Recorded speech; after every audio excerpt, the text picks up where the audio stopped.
All Thank right. you, Mr. Mo. Yeah, thank you very much. Okay, hello everyone, and good evening once again. Thank you for joining us tonight. I deem it a great pleasure to welcome you all to tonight's program. But before we start, I would like to express my sincere appreciation to you all for making time with us tonight. For today's meeting, today's gathering, we are privileged to talk about our financial matters. You know, it's very important as an important aspect of our lives that we need to know more about. So the theme for today's program is keys to financial success, as our moderator rightly said. And then we are privileged to have our guest speaker who will enlighten us more on the topic. Yeah, so then the following are the topics that he will be capturing. So the first one will be, he'll be talking about taking charge of your financial life. The second one is building your financial wealth. And finally, he'll talk about the protecting your financial wealth. So without much ado, I'll just say thank you very much once again and stay tuned. Thank you once again. Thank you so much, Miss Juliana. Thank you for this brief, introduction about the purpose and the reason why we're here.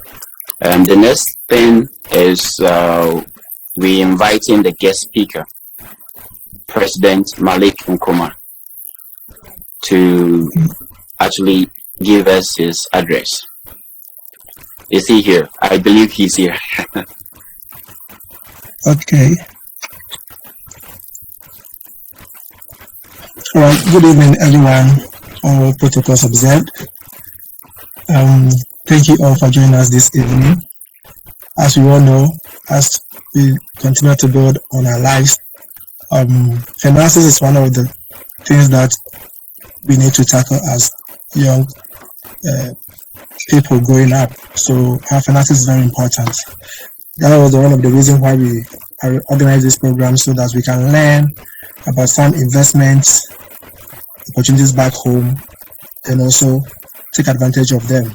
So that's the reason we got this topic.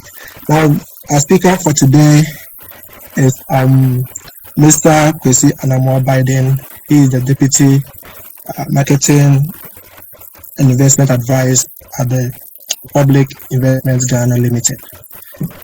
We are privileged to have him here to share with us some investment strategies and other investment opportunities that we can take advantage of as students.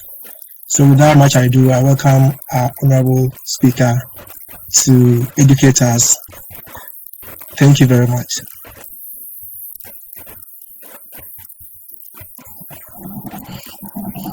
Hello and good evening to you, Malik. I hope you can hear me clearly. Yes, please. We can hear you clearly. You can share your screen so that we can see you. Okay. All right. Yeah. So I hope you can hear me and you can see me as well. Sure. Okay. So I'm going to leave my camera on in case the network at my end goes a bit bad. I will turn off the camera so that the concentration will be on the voice and the PowerPoint presentation. I don't know if I can go ahead and share since I am not a co-host. Let me try and see if I can do that. I hope you can see my screen.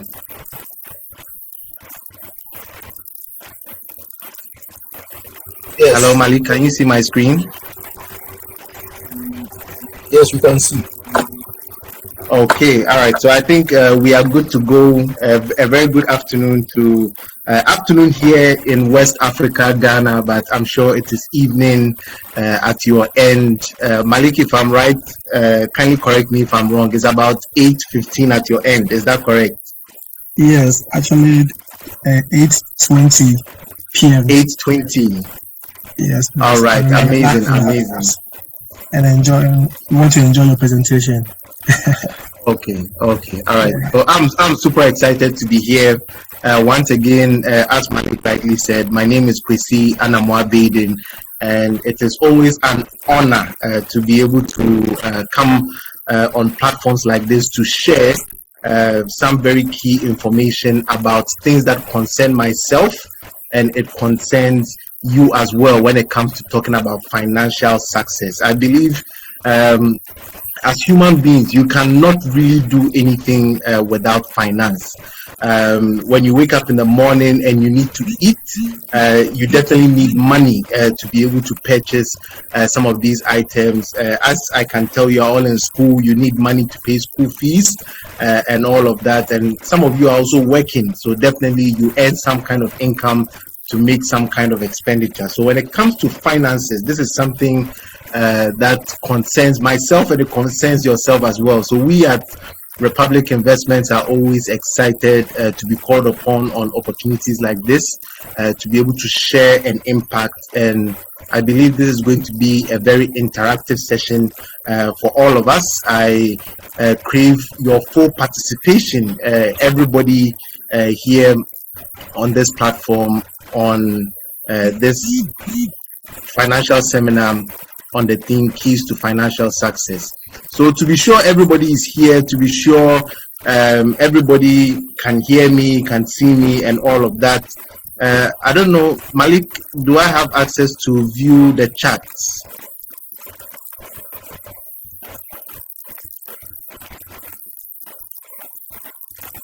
Okay, let's see if I can do this. I want to just be sure everybody is on here. So if you can just go to your chat and just let me know your name, where you are, which country you currently live in, and where you are actually coming from. I'll just like to get a bit interactive before we start. So if everybody can just go to the chat and just put in your name, where you live, which country you live in kindly. So if you live in China, you just put in China. If it's Beijing, you put in Beijing, and which country you are from. So if you are from Ghana, you put it there. If you are from China, you put it there. I just want us to get interactive just before we start, because this is going to be something we are all going to learn from each other, and it's going to be a very interactive session. So can we have some post on the chat? Everybody just go to your chat and just put in something. Okay, so we have Ebenezer Jeke. He's a colleague of mine from Ghana. We have Collins, who is in China. Kindly, let's get them coming through. Let's get some interaction on the pages just before we get started, so I know everybody can hear me clearly just before we go ahead. So we have Malik, China. We have Victor, China as well. Okay, we have Asare Francis from China, Delali. Oh, this is amazing. This is amazing. We have Mavis in China as well. So I believe everybody is. We have Juliana in China, Mame, Ghana as well. We have, please forgive me if I don't get your name correctly, but we have Agwalikum. Is that correct? Agwalikum. I hope I got your name right. So guys, I'm super excited to be able to take over from here once I know everybody is tuned in and everybody is ready to receive the information we have, because this is going to be interactive. So we'll be using the chat column a lot. So if I ask any question, please quickly go to your chat and just put in the answers so that we can make this as interactive as possible. So I'll be speaking on the theme Keys to Financial Success. Taking charge of your financial life, building your financial wealth, and then protecting your financial wealth as well. I believe all of these are intertwined. There are things that you can't speak about one and leave the other. And I'm just going to try and blend each of them so that we can get a very good understanding of all of this. I'm sure you are ready to take notes as well. If I'm moving too fast, please feel free to draw my attention so that I can slow down, and then everybody will be able to get everything that I'm speaking about. So just for us to begin, I would like to give a little bit overview about my company. As Malik rightly said, I'm the deputy head in charge of marketing and finance at Republic Investments, and Republic Investments is a company in Ghana. It's an investment banking company, and we are definitely licensed by the Securities and Exchange Commission, as well as the National Pensions Regulatory Authority to perform pension fund management services. So Republic Investments, I like to call it a one-stop shop for all your investment needs. So if you're looking for anything towards investments, be it you want to be a part owner of a company on a stock exchange, you want to have some collective investment schemes, you want to have some fixed term investments. I'll go into all of these as we go ahead. Any form of investments that you are looking for, Republic Investments is strategically positioned to be able to assist you in all your financial needs as well. So how is the structure of the company like? The mother company is Republic Bank, and we have Republic Investments as a wholly owned subsidiary of Republic Bank, and we have Republic Securities, which is a subsidiary of Republic Investments. They are in charge of buying and selling securities on the stock market. So to make it very simple, if there's a company, let's say Malik has opened a company, and this company is a publicly traded company on the stock exchange, and you want to own part of his company, you come to Republic Securities, and they are going to assist you to be able to own some of the shares of Malik's company. So that is what Republic Securities is all about. And then we also have a subsidiary, which is Republic Boafo, which is the microfinance section of what we have. So Republic Investment, we offer fund management services, brokerage services, asset management services, as well as financial advisory services. I'm not going to go too deep into this because I know today is about keys of financial success. So I just want to give you a background of what the company is all about just before we go into the meat of today's discussion. So there are various reasons why we preach investment when we go out there, and investment is something that is very unique because it provides for everything. You are able to provide income to meet your recurrent expenditure. So if you are investing, you are able to put down money to be able to assist you to meet your expenditure. Maybe in future you have a major purchase you want to do. You want to buy that brand new car you've been eyeing all these years. Definitely you need to start accumulating funds to help you to be able to achieve that. Definitely education, personally for yourself or your children, you can definitely make investments for that purpose. Entrepreneurship, you want to start a business but you don't have the capital. You can actually have a very solid investment plan to put down money over a given period of time so that you can come up with that seed capital that you need for your business, and you can actually start that business towards your goal of being an entrepreneur. And these are not exhaustive. There are various reasons, but these are just some of the reasons why we love to preach investment, and something that is very dear to my heart. And it comes to your retirement.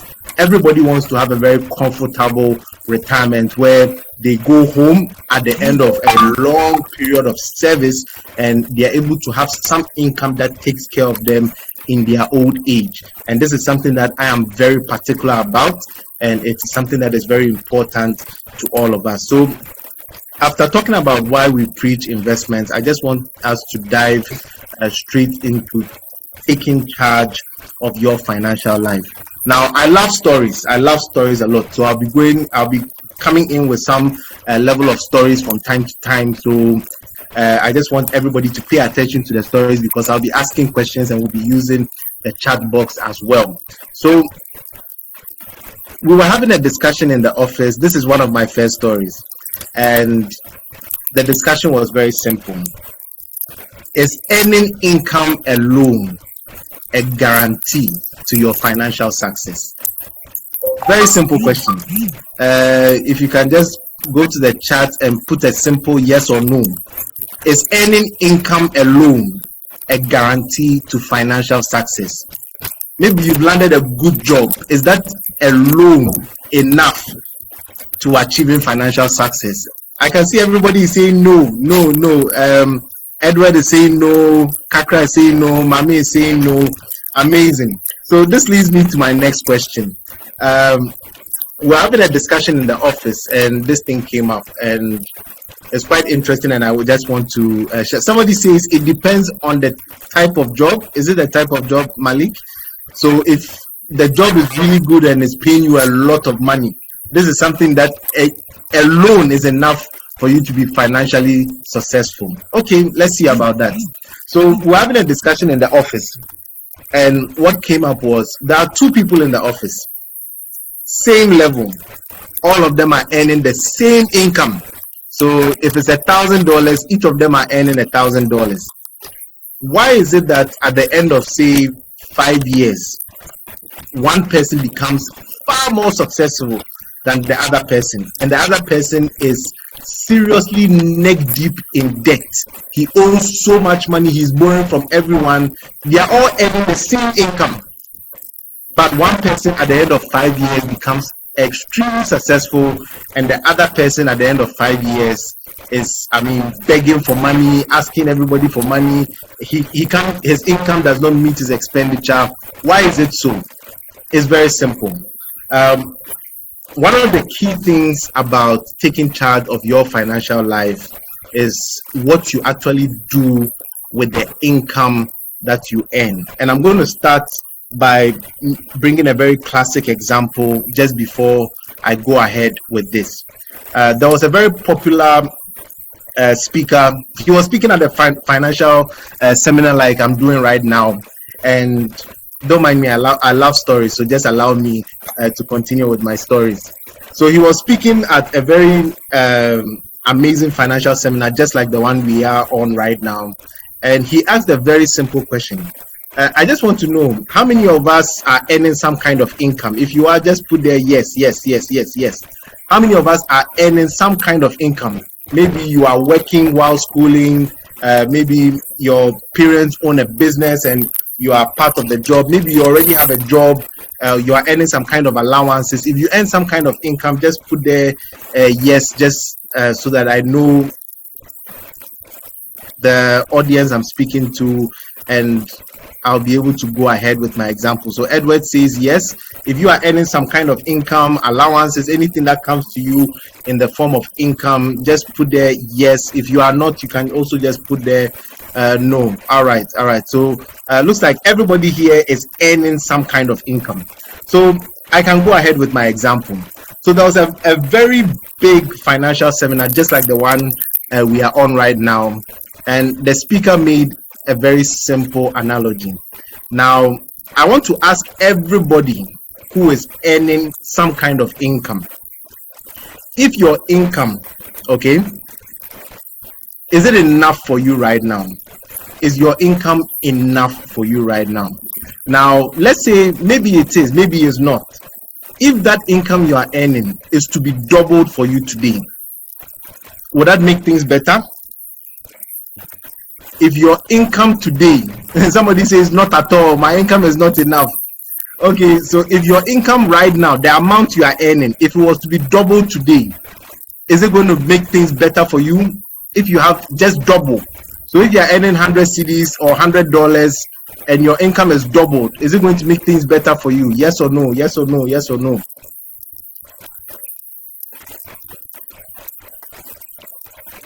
I can see people are still responding to the first one. The income is not at all, not at all, no. So I'm just asking, what you are earning right now, if it was to be doubled for you, is it going to make things better for you? Yes or no? Oh yes, somebody says yes. If my income is doubled, things will be better. So basically, this is what happened. The speaker said to the large crowd, somebody says, yes, definitely, if my income is doubled right now, I'll be excited. Things will be done well for me. That's coming from Mame. So this is what happened. The speaker asked everybody in the crowd. All of you are saying that, oh, if your income is doubled, things will be better off for you. So he asked everybody, put down the amount you are earning right now. Just put down the amount you are earning right now. So everybody took a little piece of paper and put down the amount they were earning. And I mean, the ushers went round and picked everybody's paper and brought it to the front. Now, this is what happened. There was somebody in the room who was earning, let's say, $100 US. And this person was saying that, look, if my income is to be doubled today, things will be better off for me. So he just wants $200 and things will be better for him. Now, the highest person in the room was earning not $100, not $1,000. He was earning over $100,000 every month, and his salary was still not enough for him. So he was saying that, look, if my $100,000 is to be doubled for me today, things are going to be better for me. And it was strange because the crowd was like, wow, somebody is earning just $100 and is saying if my income is doubled, I'll be better off. Another person is saying, I'm earning $100,000, my income is not enough for me. So if this income is doubled, things are going to be better off for me. I'm sure you guys have seen where I'm going with this particular story.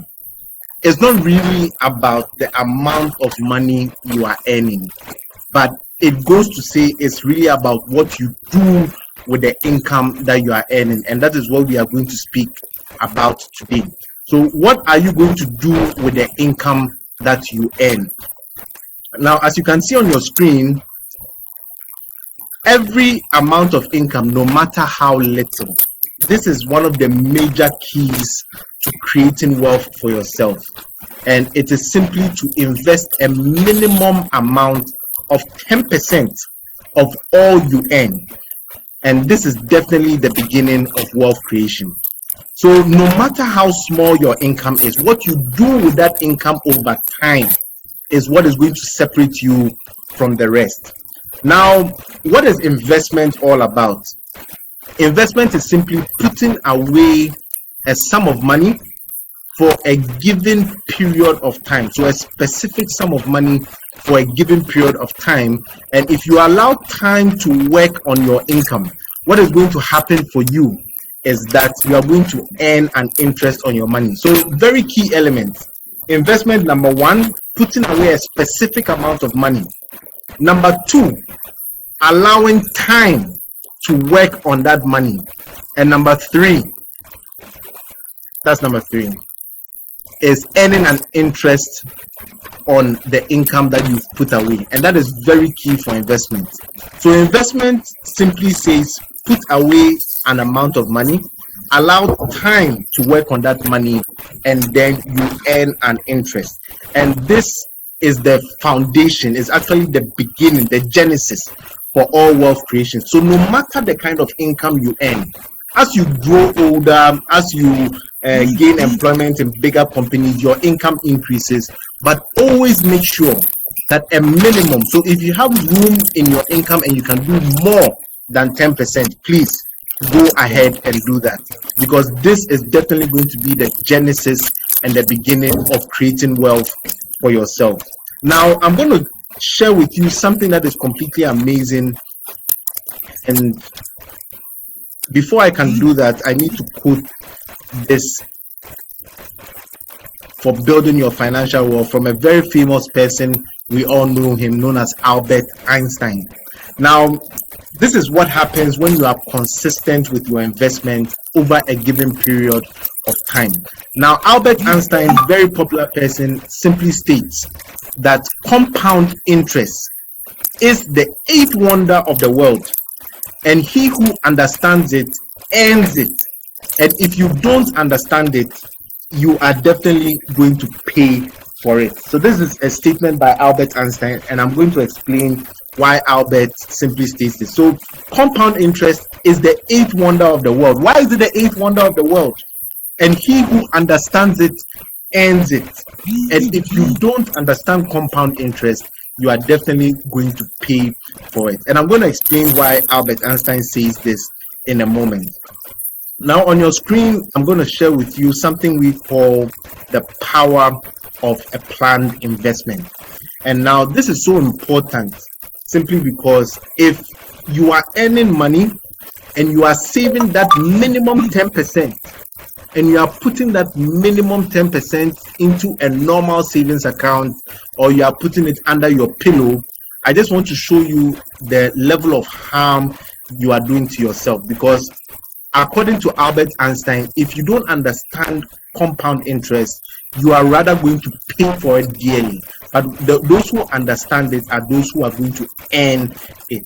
So on your screen right now is an example of someone who is just putting away $100. Let's say an assumed amount. The person has got a very good return on investment on US dollars, earning about 10%. I mean, this is extremely good for US dollars, earning about 10% on the dollar. That is an extremely good investment. Now, this is what happens to the individual over time. 100 US dollars, very small amount. If you are putting down 100 US dollars monthly from the income that you earn, this is what happens. At the end of 12 months in the first year, you would have saved just about 1,200 US dollars. Now, you notice that the interest component that you have earned is just about 56 US dollars. And your net worth at the end of the period becomes 1,256 US dollars. Not much money, not at all. But this is where it gets interesting with compounding interest. As you allow time to work on this, you allow your minimum 10% of the amount you have to continue to come in consistently. At the end of 5 years, if you were just saving the money and putting the money at home, you would have just saved 6,000 US dollars. Now, your interest component at the end of 5 years is 1,700 US dollars, and you have a total amount of 7,000. I believe your bank account is starting to look very interesting at this point in time. Now, after 10 years, what you notice is that the interest component is catching up to your principal, because at the end of 10 years, the actual money that you have saved is 12,000. This is if you are not investing. But if you are investing this money over that 10-year period, your interest income is 8,000 US dollars. It's catching up very close to the amount of money you are saving, and your total balance in your bank account is 20,000 US dollars. Now, see what happens at the end of 15 years. Your savings is 18,000 US dollars. That is your savings. Now, your interest component is far more than the amount you are saving. I'm sure you've seen why Albert was saying compounding interest is the eighth wonder of the world. If I was just saving this money and putting it under my pillow or keeping it at home, not earning any interest for me, I would have just had $18,000 at the end of 15 years. But just for the fact that I'm investing my money, I have an interest component of 23,000 US dollars, which far outweighs the actual money that I have saved of 18,000 US dollars. And that gives you a total amount of 41,000 US dollars at the end of 15 years. So in 20 years time, if you look at your age right now, and you give yourself the next 20 years to save a minimum amount, say 100 US dollars. If you were just saving, that's 24,000 US dollars. But if you are investing, you have more than double the amount you have saving in just interest alone. And that's 51,000 US dollars. And this is what having a planned investment over time to build your financial wealth can actually do for you. Let's make things a bit interesting and increase the amount to 200 US dollars. For 200 US dollars at the end of 20 years, you would have saved just 48,000 US dollars, but you have an interest component of over 100,000 US dollars. I'm sure by now you are picturing the amount of vacations you can take just by consistently saving an amount of 200 US dollars every single month. This is what a planned investment can definitely do for you. To make things even a bit more interesting over time, let's say you had the income to support 500 US dollars in savings every single month.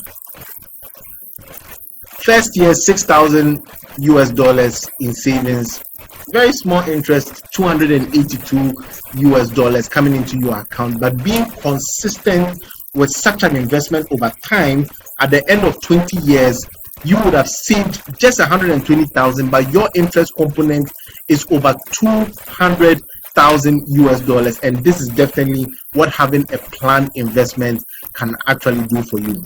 I'm sure you agree with me at this point that if you actually have a structured investment, creating wealth for yourself as an individual is just a choice away.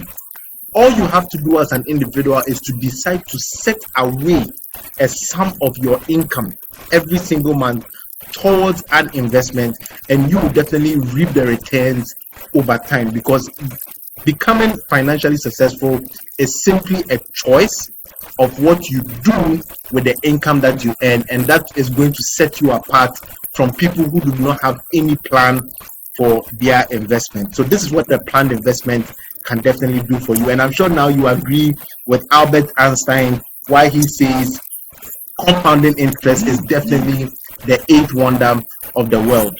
So moving on, I would like to basically introduce you to some of the products we have right here in Ghana, where we have so many people who have been able to follow this very secured path to creating financial freedom for themselves and creating wealth for themselves through investment. And one of these products, which is worthy of mention, is actually, I mean, there are so many investment products out there, but I would just like to introduce you one of them, which we have right here in Ghana, known as the Republic Unit Trust. Basically, this is the first collective investment scheme that was ever established right here in Ghana.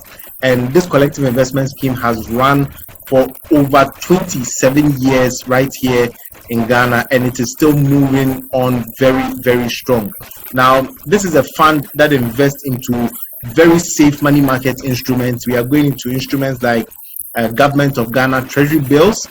These are instruments issued by the Central Bank of Ghana. We have fixed deposit investments, and they are basically safe investments for anyone who is looking at putting their money in an instrument where their principal is secured and protected, and they are going to earn an interest which is very competitive as against the basic benchmark in the country.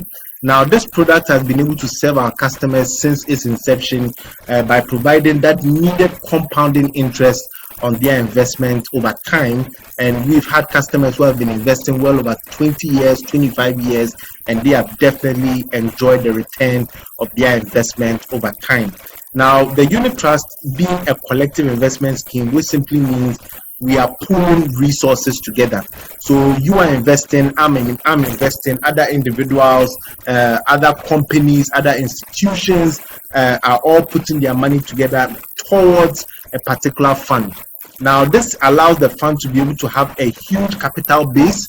As we speak to you currently, the fund has well over 300 million Ghana cedis in funds under management, and this puts it in a very good position to be able to negotiate higher returns on investment when we go onto the market than if you, the individual, had gone to the market on your own to invest. So basically, this is how the Republic Unit Trust works. Very flexible investment, whereby, I mean, investment is good. Sometimes you have a very good plan. You want to invest for the next 5 years, 10 years, 20 years, but emergencies do happen. And as and when these emergencies do come into play, the unit trust allows you to be able to have access to your funds, whereby you can be able to sort out these emergencies that do happen. So it provides a lot of high liquidity. It doesn't come with any tax on your interest, so these are tax-free returns. You can definitely use your investment to secure a mortgage facility. If you're interested in buying a home right here in Ghana, you can use your investment to secure a mortgage facility with the bank. And I mean, it's an investment that allows you to start with a very minimal amount. You know, there's a notion out there where people think you need a lot of money to start investment, but actually with as low as 50 Ghana cedis, converting this to US dollars is somewhere around, let's say, $1 or $2 or so. You can definitely have your Republic Unit Trust account. So these are some of the products that we have. We have other collective investment schemes like the Real Estate Investment Trust, which is investing onto the real estate sector right here in Ghana. We have the Republic Equity Trust, which is investing onto the stock market right here in Ghana as well. And we also have the Future Plan, which is a balanced fund investing both onto the money market, just like the unit trust, and then it is also investing onto the money market. So just to give you some example of some products that have been able to assist clients to be able to take advantage of this compounding nature, we just discussed about investments, and then we move on to the next topic, which we will be discussing, which is protecting your financial wealth. So I know I've moved very fast about taking charge of your financial life. I know I've also gone about how you can actually grow your financial wealth, and I also want to touch on protecting your financial wealth. Now, to help me do this, I'm going to take an extract from a very important book I read. And this book, for those of you who have read it, let me see if I can pull the chat box.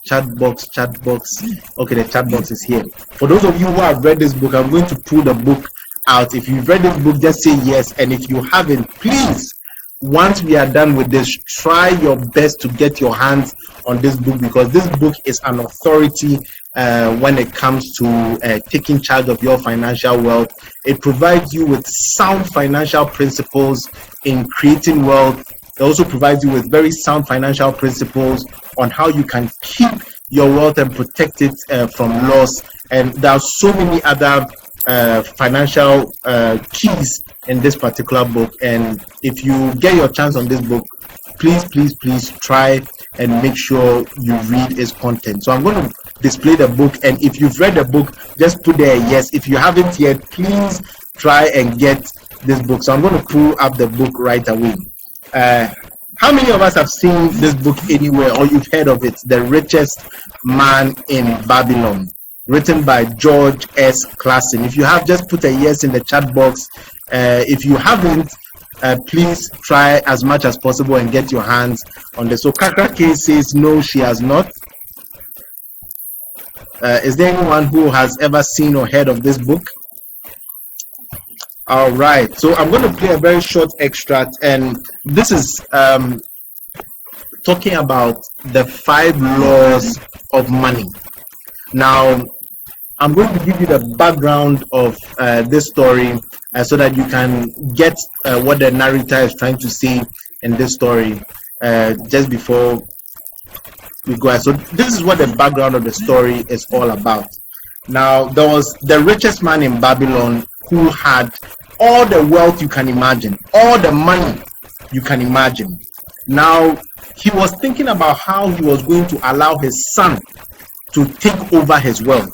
So he decided to do something that most rich people would not do, where he decided to allow his son to go into the world and prove himself with some money that he gave him, that he can be able to take care of his money. He's not going to lose the money, and he's rather going to invest this money, turn it around, and earn some kind of income. So he gave his son some money and asked him to go into the world, invest this money, live his life for 10 years, and after 10 years, he comes back to account for this wealth. And I don't want to take too much from the story, so I'm going to play a very short audio to speak about protecting your financial wealth, and then we'll come back and then we'll dissect everything that we've heard one by one on the 5 laws of money. They call it gold because this book is a very ancient book, and then we'll be able to understand fully some of the laws that govern financial wealth and how we can protect our money from loss. So I'm going to go ahead and play this audio, and kindly let me know if you can hear the audio, please. If you can hear the audio, just put there a yes in the chat box so I know that you can hear the audio. When I was but a lad, my master and myself had tarried long into the night in the palace of Nomasir. I had helped my master bring great bundles of fine rugs, each one to be tried by Nomasir until his choice of colors was satisfied. At last he was well pleased, and commanded us to sit with him and to drink a rare vintage, odorous to the nostrils and most warming to my stomach, which was unaccustomed to such a drink. Then did he tell us this tale of the great wisdom of Arcad, his father, even as I shall tell it to you. In Babylon, it is the custom, as you know, that the sons of wealthy fathers live with their parents in expectation of inheriting the estate. Arcad did not approve of this custom. Therefore, when Nomesir reached the man's estate, he sent for the young man and addressed him. "My son, it is my desire that thou succeed to my estate. Thou must, however, first prove that thou art capable of wisely handling it. Therefore, I wish that thou go out into the world and show thy ability both to acquire gold and to make thyself respected among men. To start thee well, I will give thee two things of which I myself was denied when I started as a poor youth to build up a fortune. First, I give thee this bag of gold. If thou use it wisely, it will be the basis of thy future success. Second, I give thee this clay tablet upon which is carved the 5 laws of gold. If thou dost but interpret them in thy own acts, they shall bring thee competence and security. 10 years from this day, come thou back to the house of thy father and give account of thyself. If thou prove worthy, I will then make thee the heir to my estate.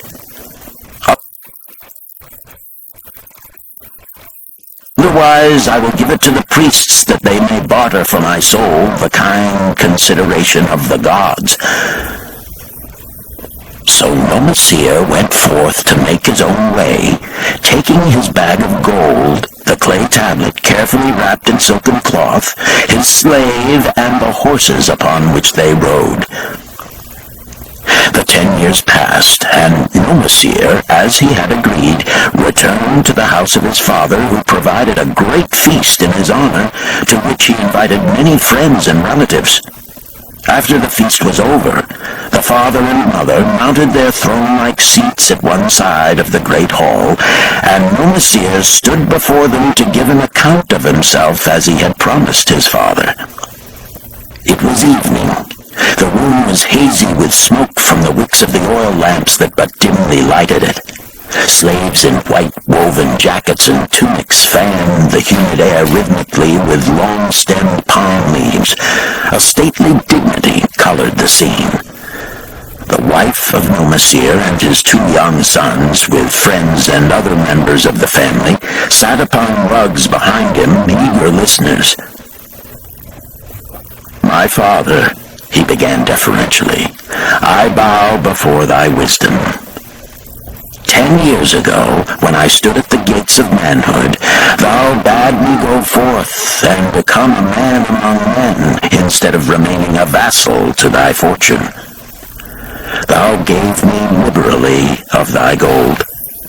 Thou gave me liberally of thy wisdom. Of the gold, alas, I must admit of a disastrous handling.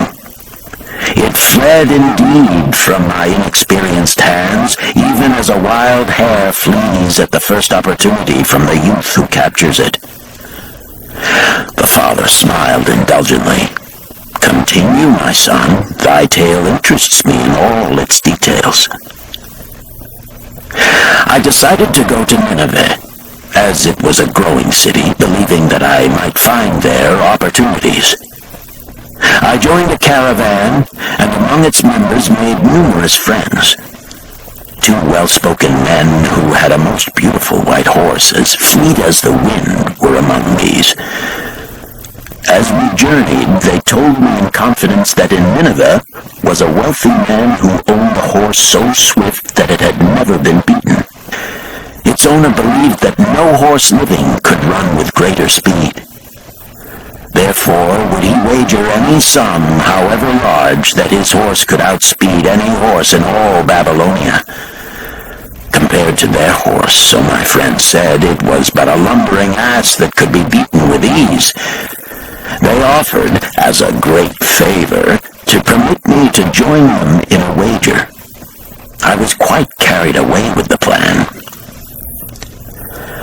Our horse was badly beaten, and I lost much of my gold. The father laughed. Later, I discovered that this was a deceitful plan of these men, and they constantly journeyed with caravans seeking victims. You see, the man in Nineveh was their partner and shared with them the bets he won. This shrewd deceit taught me my first lesson in looking out for myself. I was soon to learn another, equally bitter.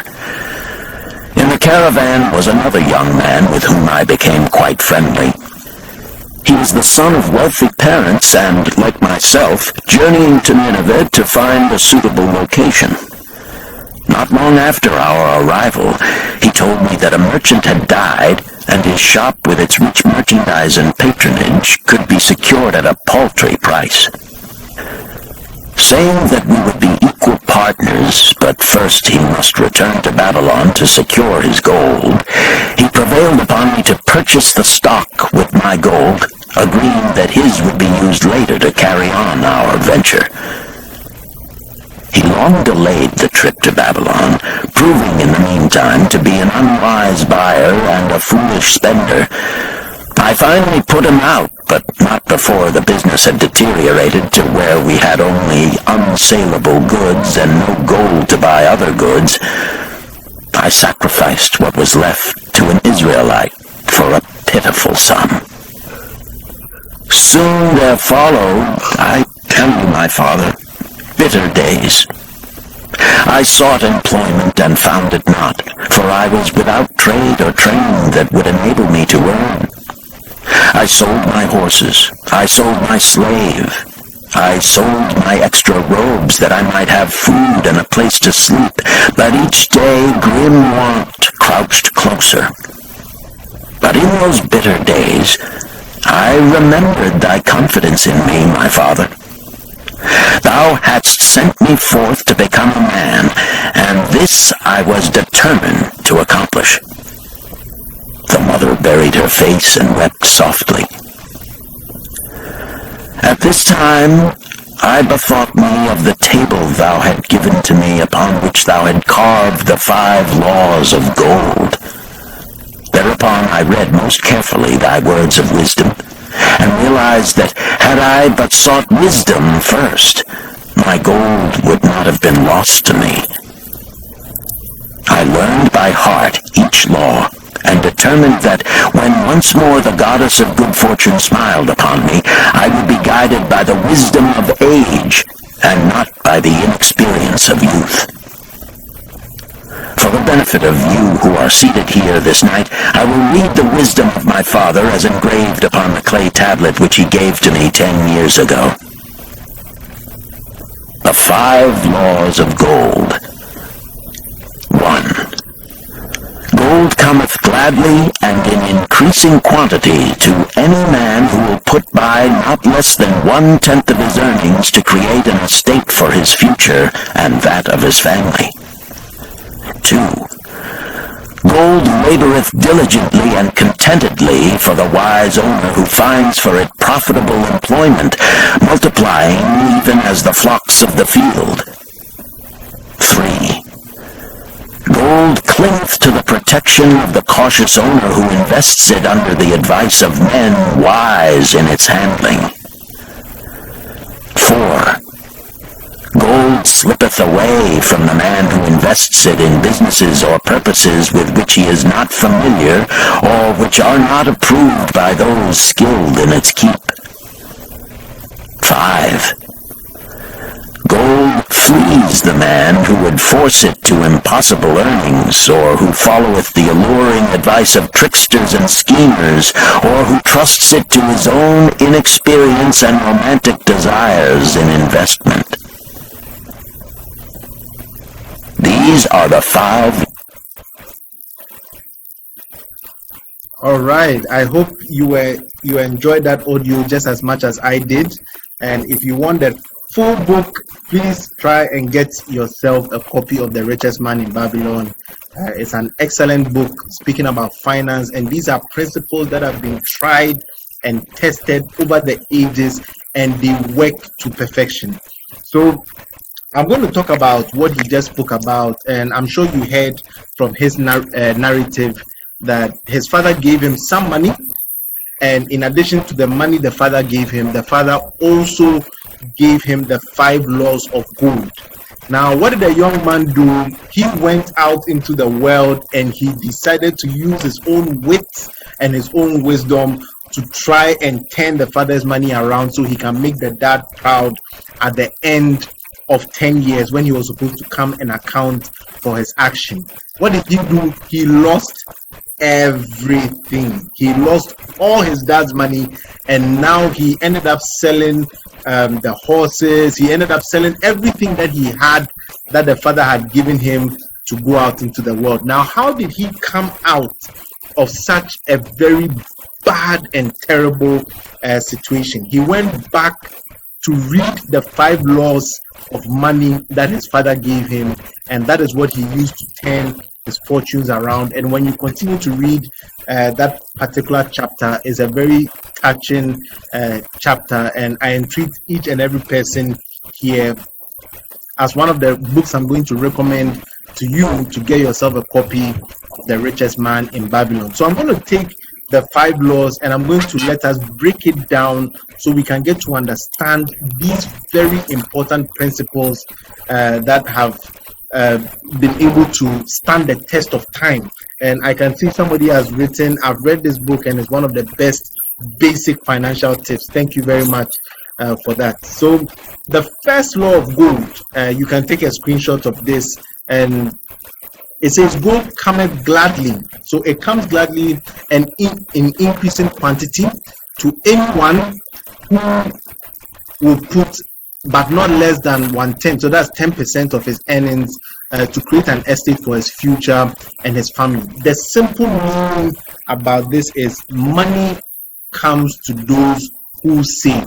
I know we've heard this saying over and over and over again, little drops of water make a mighty ocean. It's so simple, we've heard it so many times, but how many of us practice it?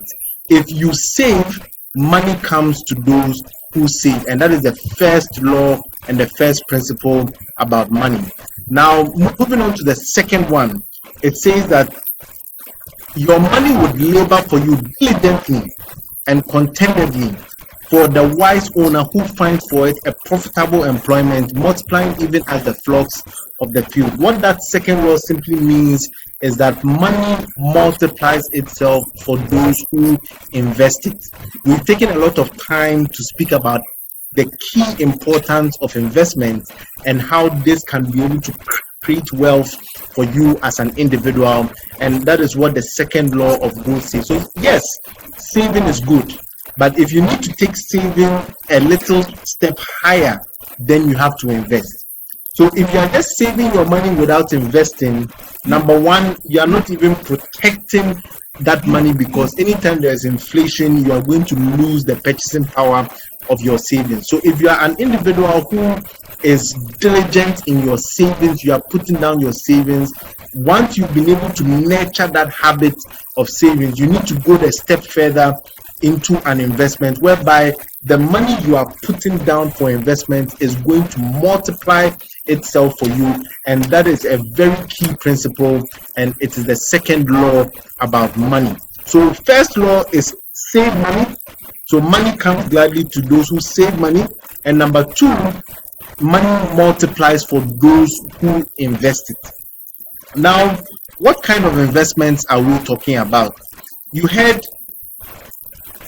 the narrative speak about those who put their money, he went to put his money first to bet on a horse race, and he lost badly because the people actually lied to him, and I mean they actually shared the profits with the one in which they schemed for him to lose his money. So the third law is just speaking to us about gold that clings to the protection of the cautious owner who invested under the advice of wise men who are wise in the handling of that money. So a simple interpretation is that money stays with the person who entrusts it to wise people.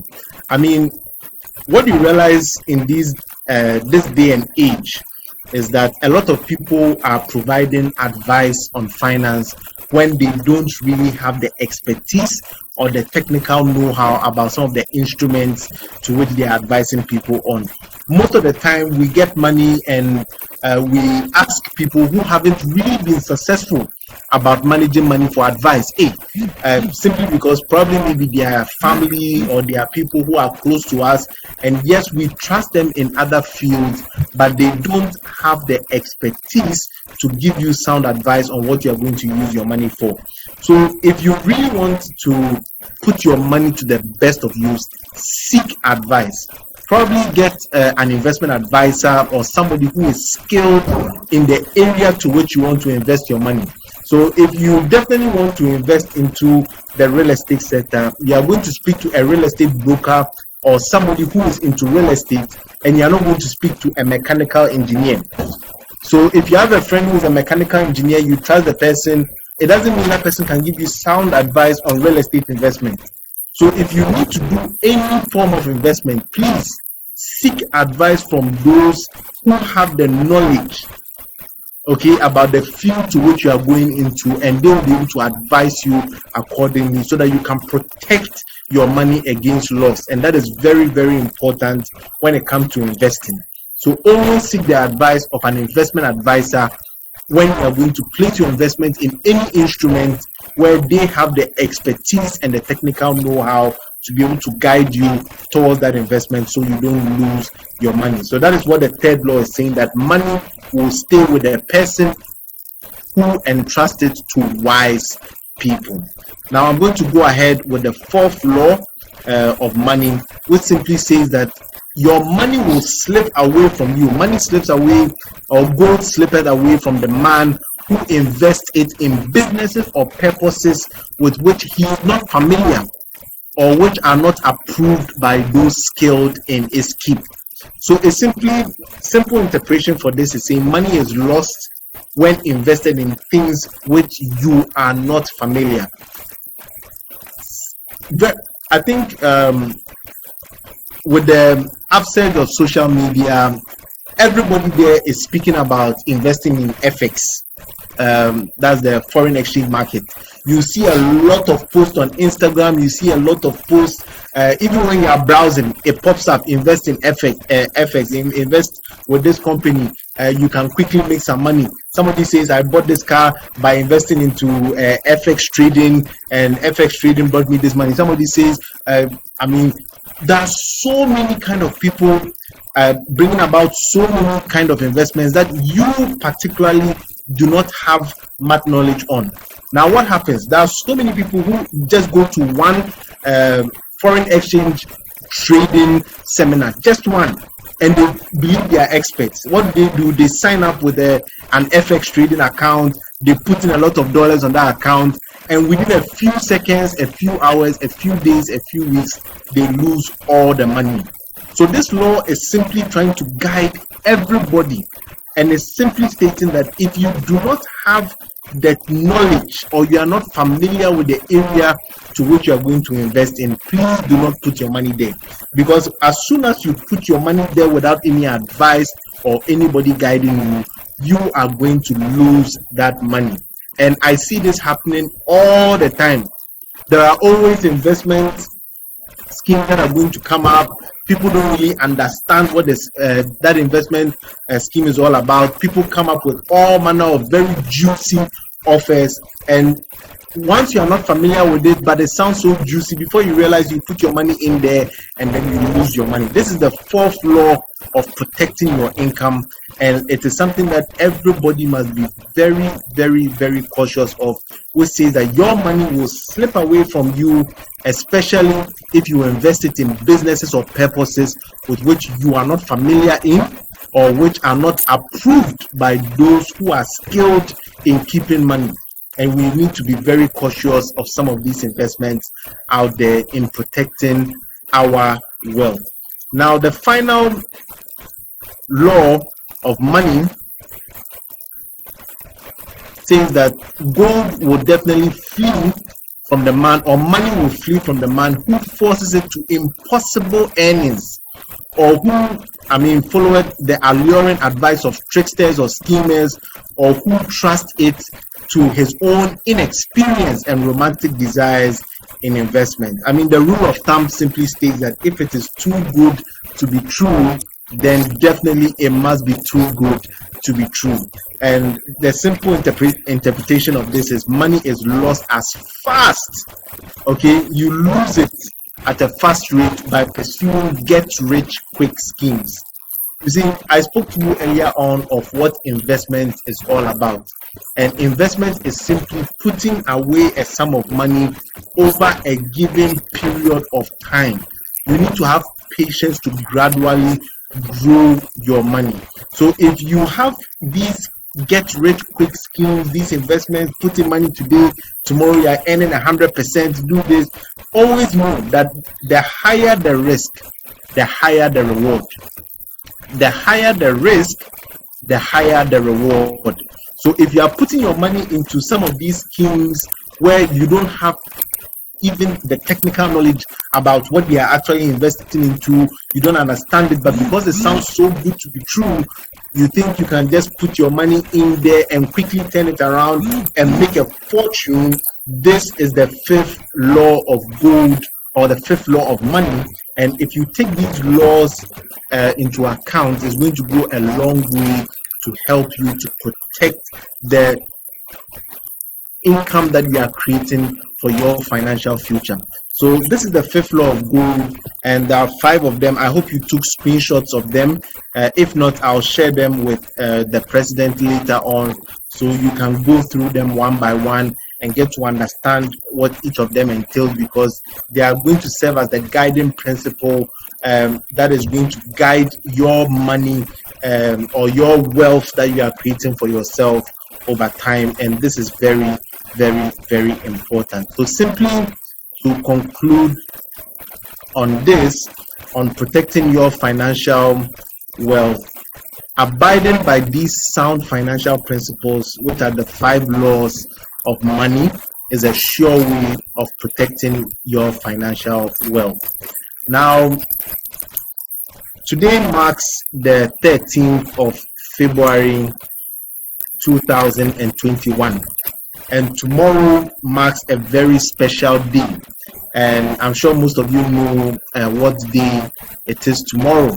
Does anybody know what is happening tomorrow? Maybe you can post it in the chat. Let me know if everybody is still following what is happening tomorrow. What is happening on the 14th of February? Can anybody tell me? Hey, Malik says we don't know. Hey, Malik. Okay, so Zakir says tomorrow. All right. Amazing. So Val's Day is happening tomorrow, and I know Malik asked me to speak on 3 topics.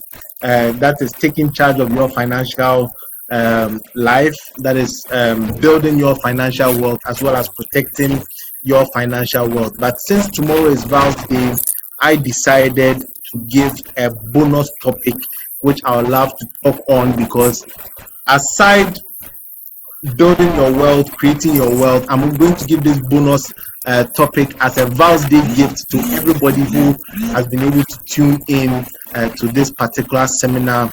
And it is something that is going to be very important for all of us growing up, because some way or another we tend to find ourselves in a situation where most people do not have a very good plan of how to come out of, and people live in this particular issue I'm talking about for many years, and sometimes it brings a lot of disgrace, it brings a lot of issues, a lot of some people go through depression just going through what I'm about to talk about. And I believe, since we are speaking about finance, it is very important I chip in this bonus topic. So Malik, I'm giving you a bonus topic as a Val's Day gift to the entire Nooks team in China, and this is how to come out of debt.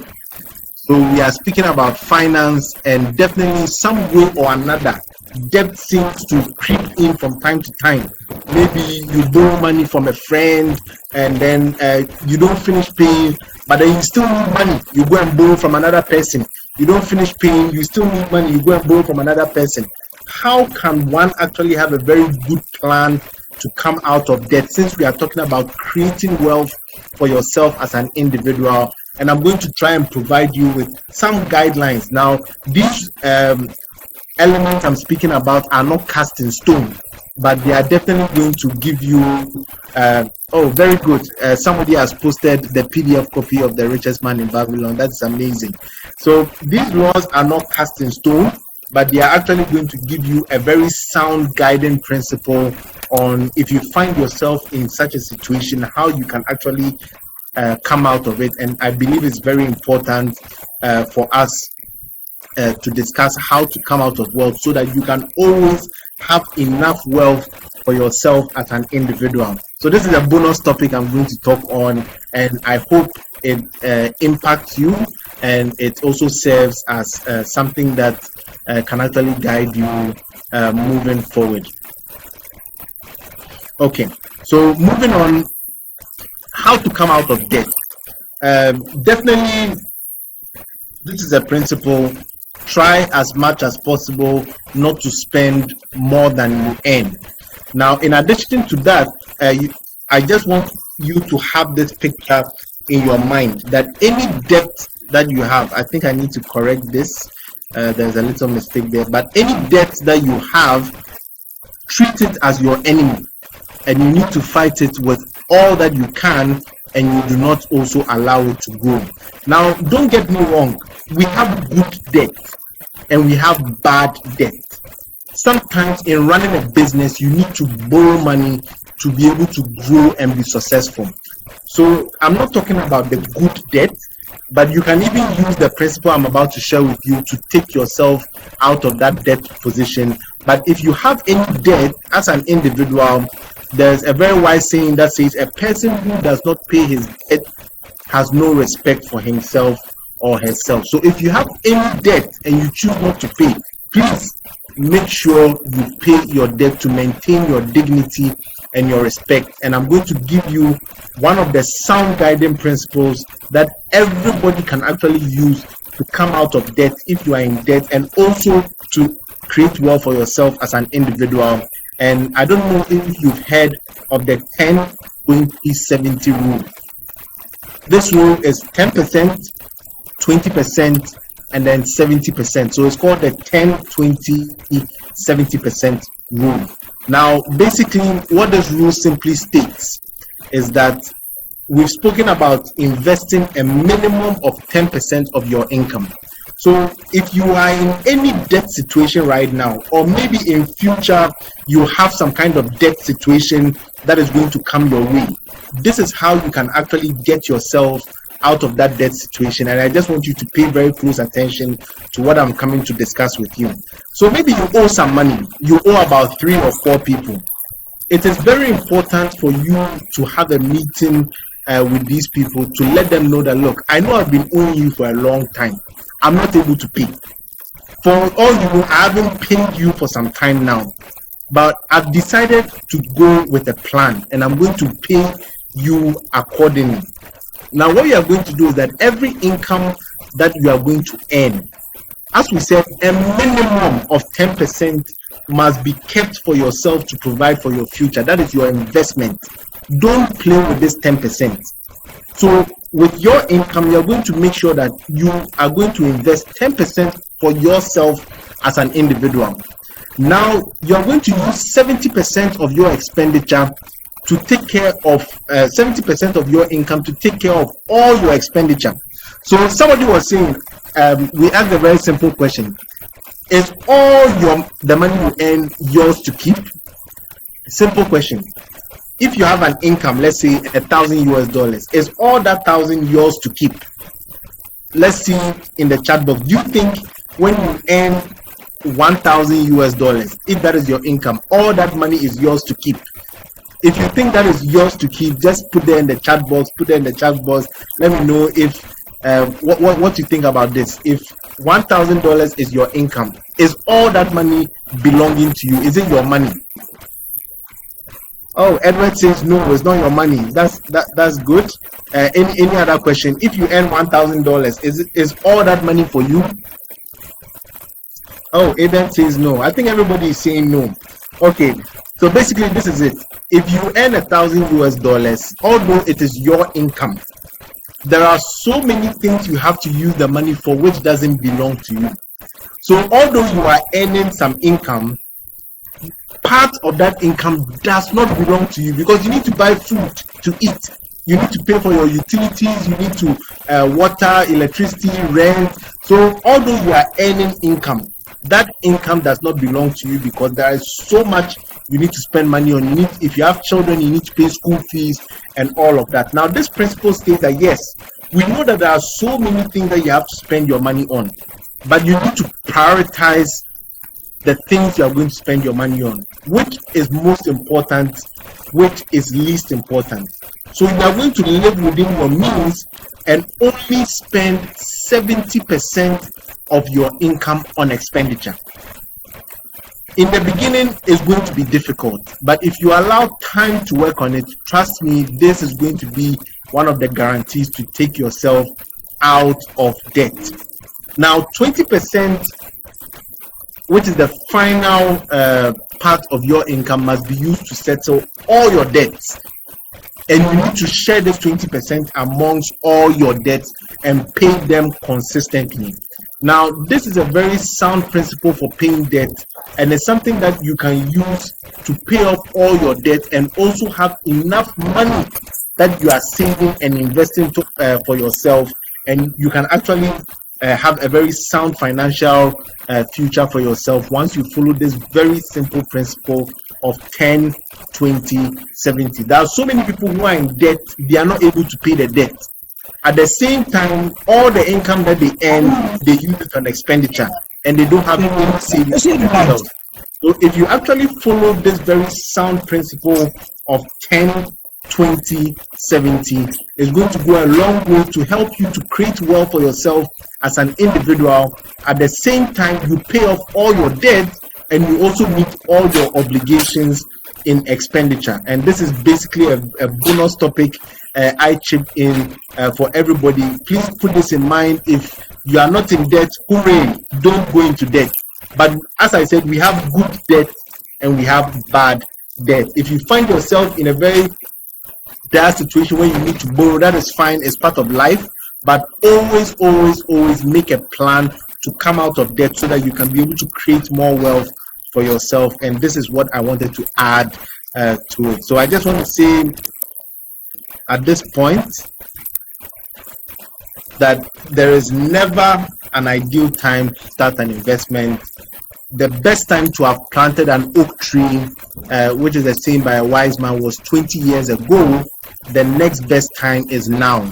So if you don't have any investment, please make sure you plan your investment. You start today with the principles that we've discussed about, and then you can actually proceed to building a very solid financial wealth for yourself. So I just want to say thank you so much to everybody who was able to make it. Thank you to Malik for inviting me to be able to speak in this financial seminar, and I'm going to open this up to questions as well. So if there's anybody who something is on your mind and you want us to discuss, I'll leave it here for questions, and then Malik, you can take over. So any questions? Does anybody have any questions? Malik, I hope I have time to take some questions.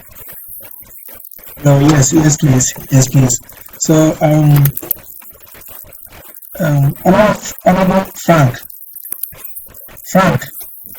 Yeah, Francis. I'm here. Francis, yeah. So, Francis will lead us through the question time. So, if anybody has a question, maybe the person can just raise a hand.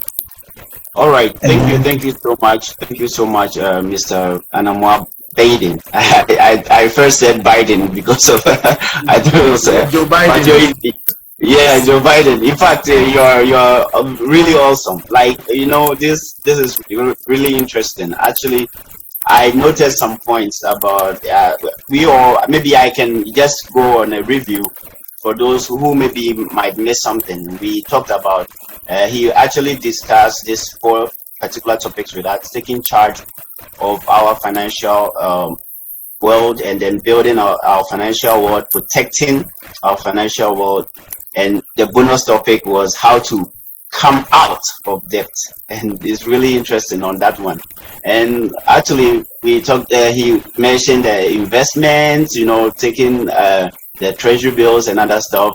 And one thing I loved about the story of the richest man in Babylon, the 5 laws of gold. In fact, what I learned here is that we actually, before we can protect our financial world, we need to seek advice, and that is very, very important. Where this boy actually he forgot to seek advice from the 5 laws before he started life, and he lost everything. And he said if he had read the 5 laws, he would be guided by the wisdom of age. That's really interesting. And so we are going to give the chance to our colleagues who are also listening. And this is some few points that I noted down, and I don't think maybe as we go on, as people ask questions, I don't know if I had really a question to give you, but maybe as time goes on, I will think about this and I put up a question. Now we'll give the chance to anybody who is also willing or to think deep and, let's say, come up with maybe a suggestion or maybe a question, contribution, whatever. Then we are here waiting, and I think Mr. Biden will help us. I'll call you Biden because you are the boss of the moment now. I believe there's one question in the chat. Can I go ahead and take it, please? Yes, please. Yes, please.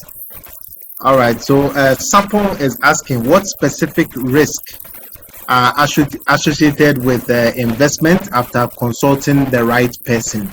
So what specific risk are associated with investment after consulting with the right person? I believe this is an excellent question, and I mean, it's very subjective. Every investment has an element of risk associated with it, and it's up to you, the individual, to assess that level of risk if it is something that you can accept. So definitely, if you are consulting with the right person will definitely give you the good side about the investment, but they are also going to open up to let you know the risk associated with that particular kind of investment. So typical example, if you were consulting me to invest on the stock market, I mean, the stock market is an avenue where you can create huge wealth for yourself as an individual. But because of the speculative nature of the investment, I'm also going to let you know the kind of risk you have being associated on the stock market, whereby depending on the demand and supply on the stock market, for people who are going to buy such an investment or who are going to partake in such an instrument, that can actually lead you to some level of volatility, and that brings you to risk. So every investment has some level of risk associated with it. If you are going into a government issued investment, definitely these are investments with very, very low risk, and some of the risk associated with such an investment is interest rate risk. So you don't really have a risk of losing your principal, but you have a risk of losing the interest component. You have a risk of having the interest component of your investment being volatile. So for example, if the investment is giving you 15% at the time at which you started, probably when you are going into the investment at a later date, that investment might have the interest rate come down to probably 10%. So your principal is secured, but the interest component is going to vary. So every investment has its level of risk, and it is for you, the investor, to be able to assess your the gain from the investment as well as the risk associated with the investment, and then you can decide if you are comfortable with it and you want to go ahead with it as well. So I hope I've been able to answer your question. Sapon has come again with, aside money, what other things can you invest in? There are various investments out there. Investment is not just about finances, but if you read The Richest Man in Babylon and if you read other literature, they definitely say if you want to earn more money, you need to invest in yourself. So you need to invest in your ability to earn. So if you are a doctor, You can't just be a doctor. You need to specialize, and in specializing, by investing in yourself to become better at what you do, you are definitely going to raise your income earning potential, and you can also earn more money. So investment is not just about money. We spoke a lot about money today, but for an individual who wants to increase his earning capacity, that individual needs to invest in themselves and also increase the rate at which they earn. So there are various types of investment out there. I spoke about real estate, investing into the real estate market. There are so many investments out there, so it's up to you to decide which one suits your particular investment need after assessing your risk profile and all of that. Elvis says, I need your thoughts on cryptocurrency investment. Elvis, if I start on this right now, we might definitely not finish. I'll try and get your contact, and maybe we can have more conversation on cryptocurrency later on. But it's a very volatile market. So if you are an individual who you can't stand the sight of losing money, don't go into cryptocurrency, because if you don't have the expertise for it, you can lose a lot of money with crypto, because it's basically a market that feeds on news. And I'm sure you people have realized in the past weeks, how many of us know Tesla? Elon Musk. Anybody knows Tesla, the owner of the company Tesla that is producing electric vehicles? If you do, you can just put that in the chat box. I'm sure you are asking about cryptocurrency because Elon Musk has invested over $1 billion US of funds of Tesla into cryptocurrency, because he says that is the future, and everybody's going crazy about it. And I mean, cryptocurrencies have had some of the biggest rises within the past week, simply because of the action that Elon Musk took. And he even posted that Tesla wants to start accepting cryptocurrency if you want to purchase a vehicle from Tesla. So that has brought a lot of volatility on the market, with many cryptocurrency companies skyrocketing in terms of their value. But it's a very volatile market, and I think we can speak not on this forum to share more ideas on that as well. I think there's another question from Dam Shaw that says, as a student, what's the most appropriate investment commitment to make, please? Definitely as a student, you are investing in knowledge, so make sure you finish the school. I'm just cracking a joke, forgive me. But it's very important to finish what you started as a student in school. And as a student as well, you will definitely have a lot of expenditures to make towards your education. So don't take your expenditure in school as something that you are stealing away from your wealth, because whatever you spend on in school is something that is contributing to the wealth of knowledge that you are getting as an individual. So don't feel bad for spending money in school, because whatever you are spending money on, the books you are buying, seminars you might have to attend, and all these things are things that are going to contribute to your wealth of knowledge to improve yourself and your skill as a student. But what you should feel bad about is sometimes as students, some students are very rich, they have a lot of money and they waste that money. And the most appropriate investment commitment for you to make is to assess the various investment opportunities you have available to yourself as a student. Seek expert advice in these investment instruments, and then the one that suits your profile as an investor. We have investors who are able to accept a lot of risk on their investment. We have other investors who are looking for very safe investment instruments to invest in. We have others who only have a limited time. So maybe you don't plan on investing for 2 years, 3 years, 4 years, but you are planning on investing for just a few months or a few days. So you have to assess the various investment instruments you have available to you as a student, and then make a commitment to stick to one and build it over time. And once you have enough money, you'll be able to decide which next step you want to take. So I hope I've been able to answer your question as well. So If there's any further questions, kindly let me know, either in the chat box or you can raise your hand. And then, Francis, are you helping me with the questions, or it was someone else? I'm still here. I think you were speaking, so I didn't want to interrupt. Okay, Zacchaeus has his hand raised. Okay, Zacchaeus.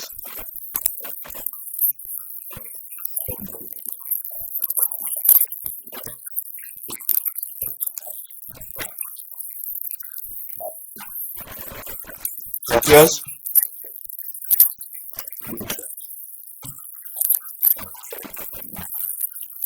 I think his network is disturbing.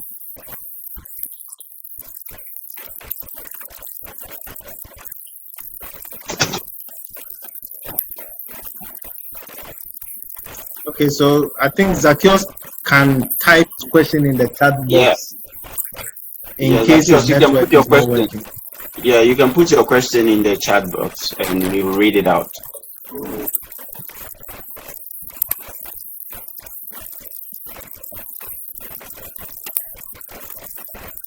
Anybody with a question, you can put it in the chat box. I think it's more convenient out there.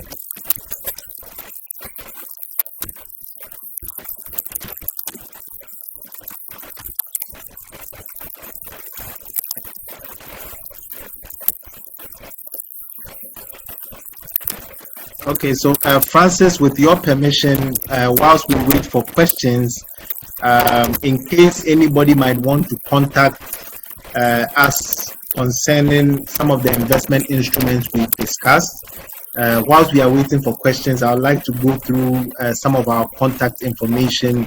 You can send a mail to investments@republicghana.com and we'll receive your email and respond to it.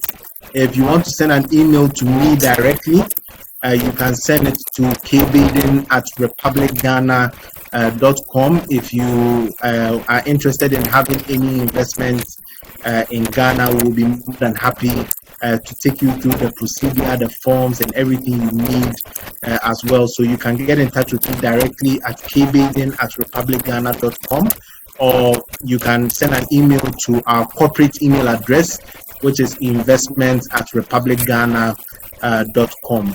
Our telephone numbers are shown on your screen as well. All of them work, so you can actually call any of them and it comes straight to the office. Now, if you want to get interactive on social media, our handle on Instagram is Republic Investments Ghana. So if you go to Instagram, Republic Investments Ghana, you can get in touch with us. Or if you want to get interactive on my personal Instagram handle, that is Bade Junior 17. So if you go to Instagram and you want to get interactive on Instagram, just go to Bade Junior 17 on Instagram and you'll be able to have access to me directly as well. So kindly follow our page on Instagram, Republic Investments Ghana, and we have some interesting posts that come up from time to time. So you can just follow our page on Instagram as well. So we'll continue with the questions. If anybody has any questions, please let me know. If it's not a question and it's a comment, please, you can also let your comments come through. So Francis, you can take it over. So, hey, who's that? Hey, having it. Okay, Zacchaeus, I think he couldn't join because maybe he had a problem with his. All right, then. Okay, I think there's a chat. Yeah, Zacchaeus managed to put his question. Could you kindly comment on the e-commerce platform investments, and what is your take regarding to recent news on the Chai Mall e-commerce in Ghana? I wish you could also share your PPT here so that we can all download. Thanks. From Zacchaeus. Okay, so Zacchaeus wants me to share my presentation here for download. I will give that to Malik, so I'm sure Malik can share with all the students. He wants me to comment on e-commerce platform investments and CHY More e-commerce in Ghana. CHY More e-commerce in Ghana is simply a network marketing company. And as a network marketing company, they have its ups and downs. It's not an investment company. So I know a lot of people try to market it as an investment company where you pay some money and you are going to earn some money based on activities that happen on your online e-commerce space where the company is going to handle the sales and all of that. Is purely a network marketing company. So it has nothing to do with investment. It's not an investment banking instrument. So they don't even have any regulators. That is one of the key things to look out for if you are doing an investment. You have to find out who are the regulators of such an investment. If the company does not have a regulator, CHY More is purely a network marketing company. So if you are an individual who is interested in that kind of business model, then you can partake in such a thing. It's not something I will recommend anyway, because network marketing has its own ups and downs, and it's purely based on the individual's ability to put in a lot of effort to earn. So as an investment banker, this is not an investment instrument, so I wouldn't want to put in a lot of light on that, but it's a network marketing company, and there are some people who are interested in that business and that kind of business model. And so if that is that individual, everybody is free to choose what they want to do once they are able to accept the level of risk associated with such an investment as well. So I hope, Zacchaeus, I've been able to answer you. And Miss would like to make a short contribution. That is up to the organizers of this financial forum to decide. So Francis, over to. All right, thank you, Mr. Biden. And Miss, could you please turn on the speaker? I think we'll give you some 3 minutes. Any contribution is allowed. Just 30 seconds or 1 minute is enough. Yeah. Thank you, Mr. Speaker. I've really enjoyed your presentation. I just jumped on it, so I think I guess I came late, but I enjoyed it. So I actually like the book that you used for your presentation, and I have read it, and I will recommend it to everyone to just go through it. You talked about how to pay off our debt, and then I also want to chip in something small from the same book that that says that we should not lend our investments. So as you are putting your investment aside, you have your future plans, and that becomes your fortune, right? So in this case, sometimes there are some friends or people that will come to you to lend them some money, and then you look nowhere, there's no money at hand, and then you want to go carry your investment to give to them. If you read this part of this book, Bansai's friend came to him and asked him to lend him 2 shekels, right, of his investment. And then his response was, "If I did have 2 shekels," Bansai responded grimly, "to no one could I lend them, not even to you, my best friends, for they would be my fortune, my entire fortune. No one lends his entire fortune, not even to his best friend." So as we are talking about investment and debt and all those things, I think I would like to just chip this one in, because sometimes you're just It's a great contribution. I think we are all victims to this one. We sometimes care too much about people, and then we give out everything. I also like to pass it on. I remember I went to Ghana with some Chinese, company, and then the boss, I found him to be very, very stingy. And then one day we argued on money, and he told me, "Francis, do you know that if your arms are so weak, you open up your arms so weak, you'll never be rich, you never get to where I am? So I sat down quietly, I was thinking deep about it. I realized that maybe he had a point there, but sometimes we have to be kind though. But this is a general thing that as far as you have a purpose and you want to achieve, you sometimes ought to be stingy. That is really a point here made by Miss. Thank you for your contribution. And I think we end the questions and answers here, and then contribution. I think is great. We all. Can you hear me? Yes, I can hear you, Francis. Yeah. Okay. As I saw a comment from I think someone saying he can't hear anything. So